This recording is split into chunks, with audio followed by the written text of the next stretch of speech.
Football দুনিয়া আর ভিডিওতে সবাইকে স্বাগত। এই ভিডিওতে বেশ কিছু ইম্পর্টেন্ট আপডেটস তোমাদের সঙ্গে শেয়ার করব।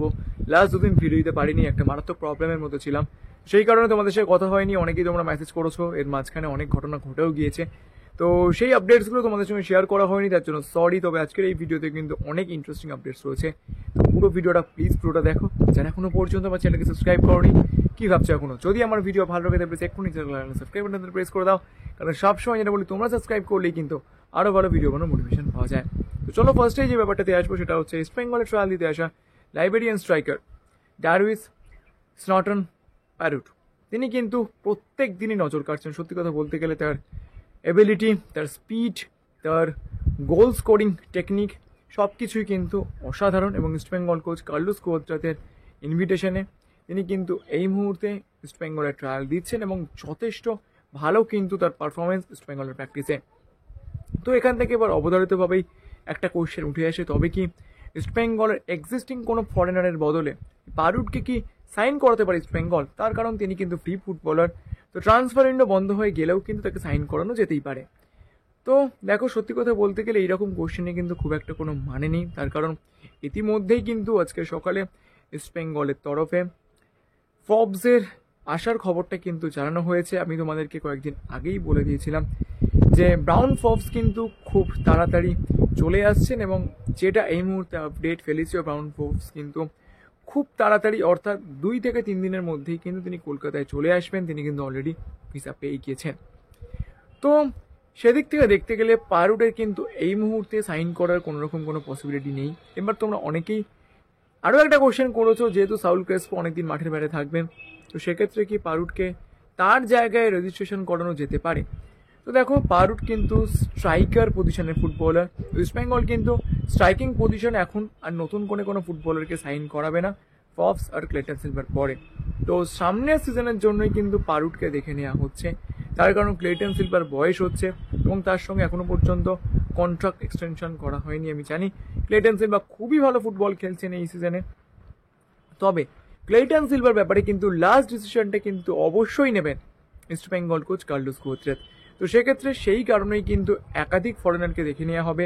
এরপরে কিন্তু আরও কয়েকজন ফরেনার ট্রায়ালে আসতে পারে, এইটুকু আমি তোমাদেরকে বলতে পারি। এবং এর সঙ্গে সঙ্গে আজকে আরও একটা ভালো খবর রয়েছে ইস্ট বেঙ্গল সাপোর্টার্সের জন্য। কাল কিন্তু ইস্ট বেঙ্গল প্র্যাকটিসে গড় হাজির ছিলেন নবাগত স্প্যানিশ মিডিয়া ভিক্টর ভাস্কেস।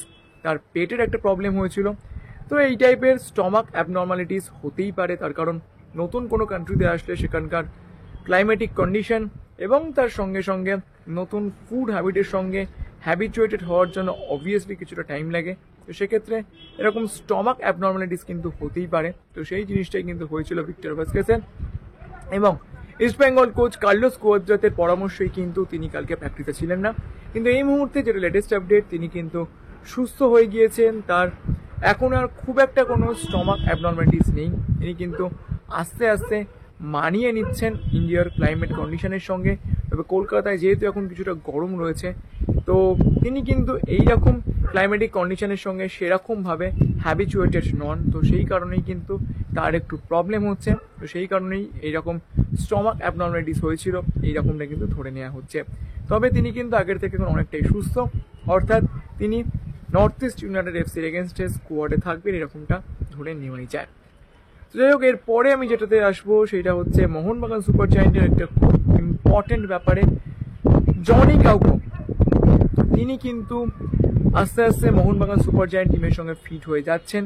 তো যদি এই সিজনে তাকে রেজিস্টার নাও করানো হয়, সামনের সিজনে কিন্তু মোহনবাগান সুপার জায়ান্টের সবুজ মেরুন জার্সি গায়ে এই ফিনিশ মিডিওকে খেলতে দেখার যথেষ্ট পসিবিলিটিস রয়েছে।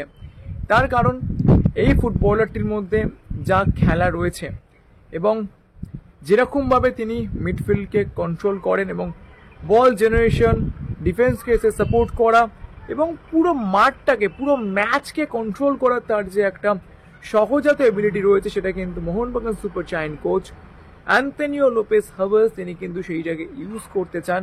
তো সেই কারণে জনি কাউকোকে এই সিজনের জন্য রেজিস্টার না করানো হলেও কিন্তু আস্তে আস্তে তাকে সামনের সিজনে মোহনবাগান সুপার জায়ান্টের স্কোয়াডে ফিট করিয়ে নেওয়ার চেষ্টা কিন্তু ইতিমধ্যেই শুরু হয়ে গিয়েছে। এইটা কিন্তু অবশ্যই মোহনবাগান সুপার জায়ান্টস ফ্যান্সদেরকে যথেষ্ট স্বস্তি দেবে, এরকমটা ধরে নেওয়াই যায়। চলো এই আপডেটসগুলোই তোমাদের সঙ্গে শেয়ার করেছিল। যদি ভিডিওটা ভালো লাগে তাহলে প্লিজ চ্যানেলটাকে সাবস্ক্রাইব করতে ভুলো না, কারণ তোমাদের একটা সাবস্ক্রিপশন কিন্তু আরও অনেক ভালো ভিডিও বানানোর মোটিভেশন দেয়। তো চলো এখন তোমাদের এই পর্যন্ত দেখা হচ্ছে পরের ভিডিওতে।